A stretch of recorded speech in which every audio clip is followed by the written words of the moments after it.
I'm Dr. David Hubbard. I'm an associate clinical professor of neurology at the University of California, San Diego, and I'm medical director of the MyoPoint Muscle Injury Clinics. You are watching this videotape because you are in the emergency room and you have just been diagnosed with a cervical strain injury. We have discovered that that doesn't mean very much to patients, and that the more they can understand about exactly what a cervical strain injury is, what are the other possibilities, and what they need to do about it, the better they'll do. Cervical strain or neck sprain is an injury that occurs when the neck is forcefully whipped backwards or sideways, causing excess stretching of the muscles of the neck. In the first 48 hours after your neck muscles have been forcibly whipped back and forth or sideways, there is swelling and inflammation in the muscles. This response can cause pain, soreness, stiffness, and tenderness to the injured muscle. The pain and stiffness may get worse for a few days rather than better, which can be fairly severe. This is to be expected and does not mean that something else is wrong. After all, muscles are the largest organ system in our bodies. You may also experience headache or even periods of mild tingling in both arms. Nevertheless, you should contact your physician or emergency department if you develop fever, drowsiness, difficulty breathing or swallowing, weakness of your arms or legs, significant numbness, especially only in one arm or leg, or any new symptoms that you are unsure about. Now let's spend some more time finding out exactly what's happening to your injured muscles. This is a picture of a muscle spindle. Muscle spindles are tiny Rice Krispie-sized things found within the muscle and are responsible for detecting pain and pressure, as well as assisting the muscle in movement. During an injury, the muscle spindle is overstretched, creating muscle spasms and pain. Now that we have discussed what a cervical strain is, what exactly is wrong, and what can be expected, let's talk about what you can do. During the first 48 hours, apply ice packs to your neck for 10 to 20 minutes each hour. Put the ice in a plastic bag and wrap it in a clean towel, 1 layer thick. After 48 hours, switch to a warm pack or towel soaked in hot water and wrung out, or sit in a hot tub or take a shower twice a day for 10 to 20 minutes. You can do this as long as you are still having pain, and it should give temporary relief. During this time, it is important to maintain muscle activity gradually. Guarding is actually a false alarm during this phase, which is important to overcome so that the muscles do not become stiff as a result of immobilization, which leads to tension. If you are prescribed a soft collar, remember that it does not support your head or neck. Its purpose is to remind you not to make sudden jerky movements of your head. You may also have been prescribed pain or muscle relaxant medication, which you can take as directed, but do not take so much that it makes you drowsy. Fortunately, almost all patients, after getting worse for a few days, gradually begin to feel better and recover. Unfortunately, not all patients recover this quickly. After the initial swelling and inflammation subsides, the muscle spindles stay in spasm by adrenaline. The adrenaline is produced from stress and tension.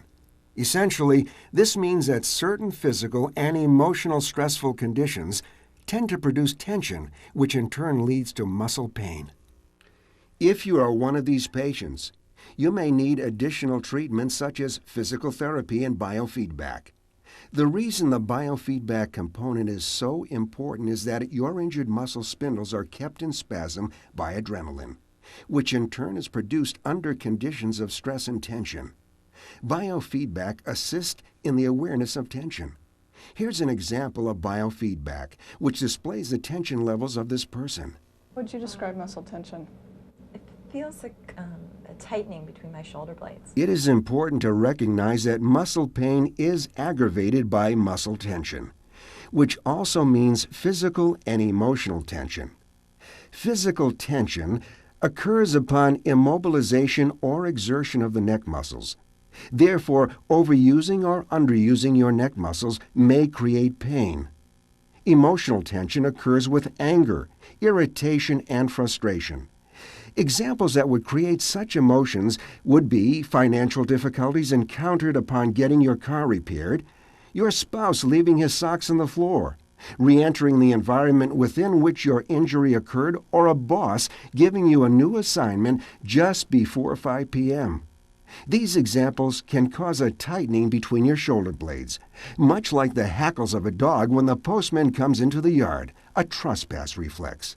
This tightening increases the spasm and pain in your neck.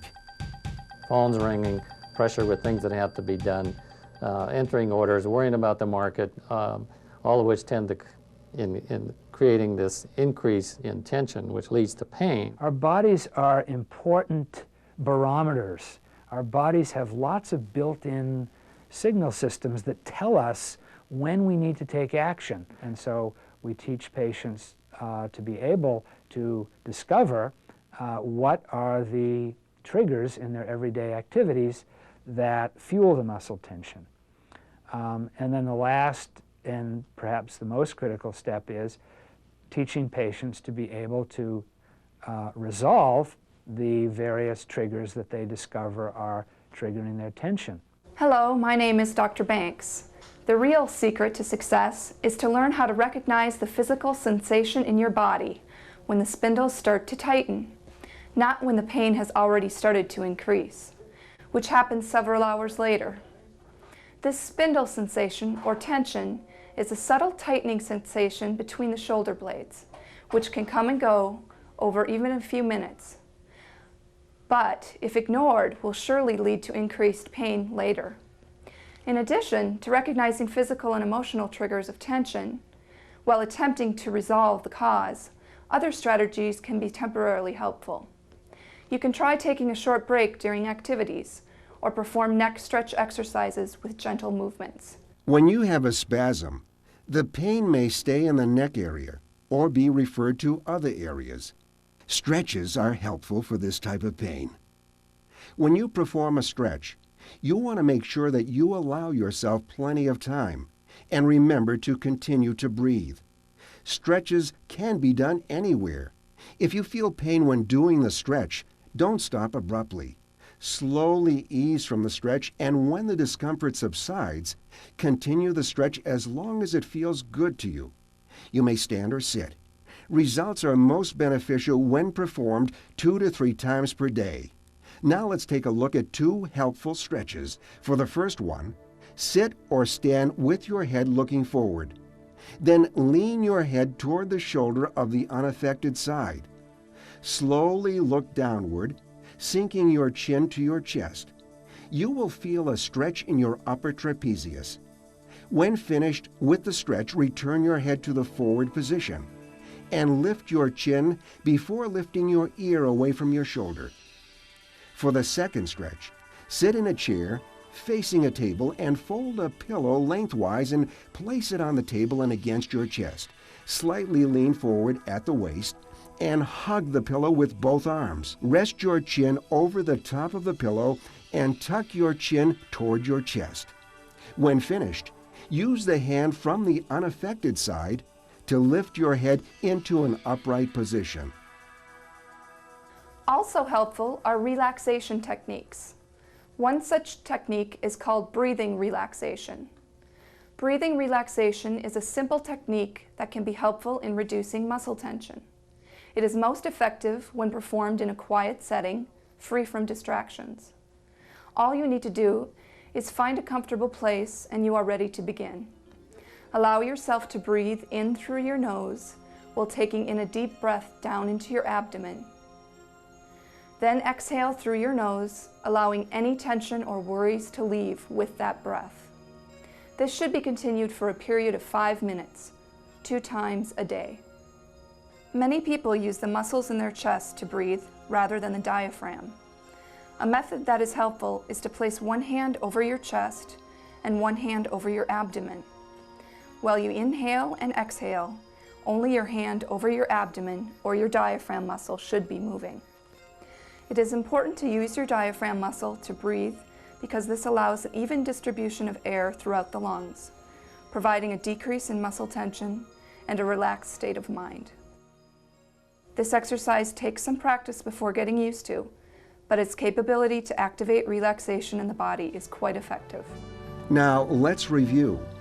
If your muscle discomfort continues, you will discover that the trick is to notice the onset of the spindle sensation or tension, which is brought about through physical and emotional triggers. Once this onset of tension is recognized, you will find that all sorts of strategies may stop it, like taking a short break, gentle stretching, breathing relaxation, and most importantly, actually trying to resolve the situation that is causing the tension directly by elimination or modification through problem solving. As your neck pain has been diagnosed as muscular in nature, it is important for you to follow up with health professionals trained in dealing with muscle pain disorders. We hope that this video has been helpful and wish you health and happiness.